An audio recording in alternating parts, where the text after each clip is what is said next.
Olá pessoal, tudo bem? Depois de um tempo sumido e desaparecido do YouTube, estou de volta agora com alguns vídeos sobre filosofia e sociologia para você que é amante desses conhecimentos ou mesmo para você que precisa estudar, se preparar para algumas provas futuras.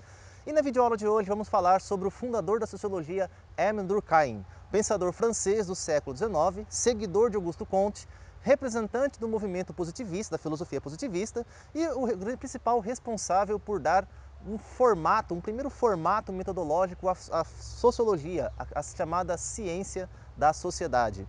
Durkheim é autor do livro As Regras do Método Sociológico.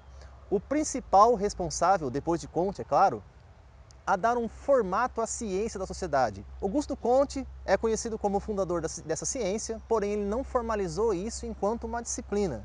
Ele apenas lançou a necessidade, as bases para que isso fosse possível. Durkheim é o primeiro a formalizar o método esse que tem origem no que ele chamou de fato social. A definição de fato social, que ele utiliza como sendo um ponto de partida para estudar a sociologia, é o que ele chama de coisa. Isso para caracterizar a impessoalidade do cientista ao lidar com esse problema. Fato também pode ser visto como um fenômeno, um acontecimento, o principal responsável, digamos, por criar e elaborar as estruturas sociais. Para compreender o fato, Durkheim diferencia dois modelos de consciência, a chamada consciência coletiva e a consciência individual. Individual é a consciência do eu, onde cada pessoa, cada indivíduo, tem a sua própria visão de mundo, a sua própria visão de si mesmo. É onde ele desenvolve a sua própria autoaceitação, a sua própria capacidade de reflexão. Porém, como esses mesmos indivíduos vivem em sociedade, convivem com outras pessoas, com outros indivíduos, homens e mulheres, demandam a necessidade de uma, digamos, uma organização, de uma intronização, uma adequação a essa convivência, que só é possível por meio da consciência coletiva. Consciência essa que nós também podemos chamar de senso comum, ou melhor, de uma consciência, digamos, disseminada, espalhada pela sociedade, que cria, responsável por uma certa harmonia na convivência, responsável por uma normalidade de convivência social. Essas duas consciências são diferentes e algumas vezes até opostas. Digamos que a consciência coletiva é aquela que predomina, obviamente, sobre as consciências individuais. E esse predomínio de uma consciência sobre a outra se dá através do fato social. Quando nascemos, eu e você que está me assistindo agora, que somos pessoas, somos indivíduos, encontramos uma sociedade, digamos, já existente, com uma série de padrões já determinados, já embutidos entre nós, inclusive com valores sociais, padrões sociais e por aí afora. Dentro desses padrões, aprendemos a viver e aprendemos a pensar. A nossa consciência individual inicialmente é nula, já que quando nascemos, ainda na condição de recém-nascidos, não temos uma consciência do eu. Porém, a consciência coletiva já existe. E quando essa consciência do eu começa a se formar, ela começa a se desenvolver, digamos, de uma forma já adequada a essa consciência coletiva.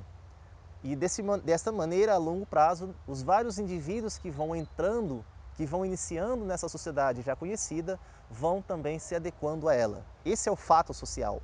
É o principal, então, responsável por criar essa harmonia. Fato esse que tem três características destacadas por Durkheim. A primeira característica é o que ele chamou de exterioridade. Isto é, o fato social é externo aos indivíduos. Externo, como eu já disse antes, porque quando nascemos, esses valores, esses padrões simplesmente já existiam. Vou dar um exemplo que eu costumo utilizar sempre. Meninos jogam bola enquanto meninos brincam de boneca. Se você procurar uma explicação biológica ou naturalista para fundamentar esse princípio, simplesmente não existe. O fato de meninos jogarem bola, biologicamente não significam nada quando comparados ao gênero feminino. Esse é um valor social, que convenhamos, quando eu nasci, quando você nasceu, já existia, já estava disseminado. Essa é a chamada exterioridade. A segunda característica do fato social destacada por Durkheim é o que ele chamou de generalidade. É a principal responsável pela produção do senso comum. Generalidade vem de genérico, aquilo que é, digamos, universal.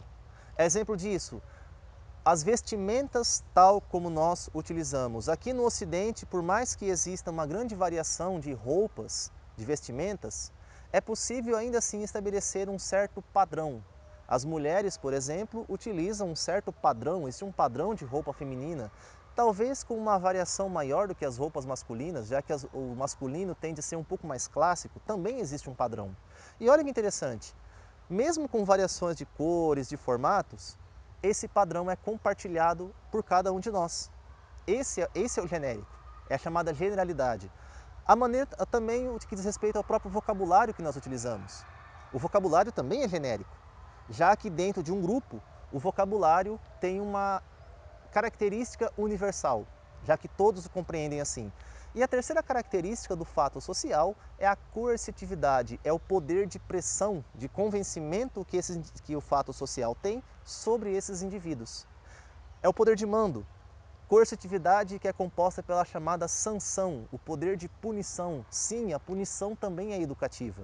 E ela acontece de duas maneiras, a chamada sanção espontânea e, por fim, a sanção legítima.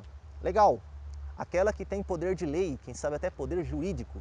Imagine que você ultrapassa o sinal vermelho e dentro de alguns dias você recebe na sua casa uma advertência, melhor dizendo, uma notificação de infração e seguido por uma multa.